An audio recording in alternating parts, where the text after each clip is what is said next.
les chemins les plus épineux.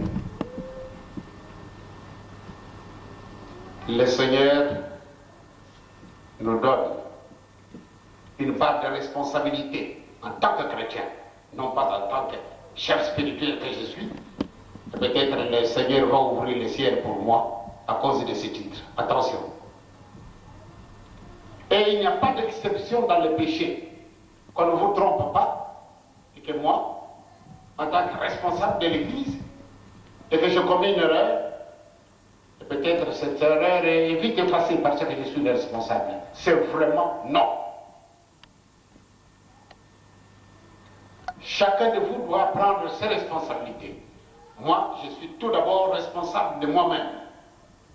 Je suis responsable de mon épouse. Et puisque j'ai 7 enfants, je suis responsable de chacun de ces enfants. Et je dois nécessairement les associer dans ma position chrétienne. Et si je manque à ce devoir, devant Dieu, je suis coupable.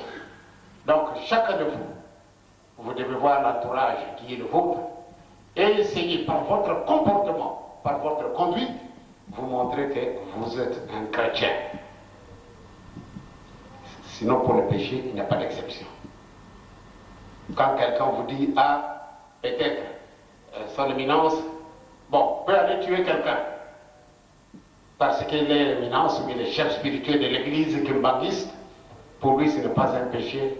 Détrompez-vous, mes chers amis.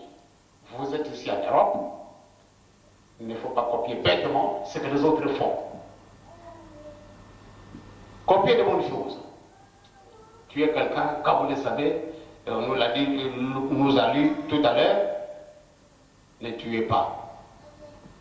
Donc quand vous tuez quelqu'un, ah, moi je fais le bolodo, je suis papa, pour ce motif, il n'y a pas de péché. Non, non, non, non, non. Le péché que je commettrai, la punition est égale à celle au révérend pasteur. Moi-même plus. Pourquoi? Parce que je pense que c'est le bon Dieu m'a donné cette responsabilité. Ce n'est pas pour rien.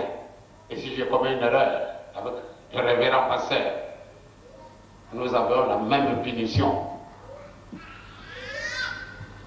Donc c'est une véritable raison pour laquelle nous devons lutter nuit et jour pour rester conformes à la volonté de Dieu. Gardons jalousement cet amour, gardons jalousement les 10 commandements de Dieu et surtout, nous devons beaucoup travailler. Nous n'avons rien. Nous n'avons absolument rien. Nous devons faire tout nous-mêmes. Donc là où vous êtes,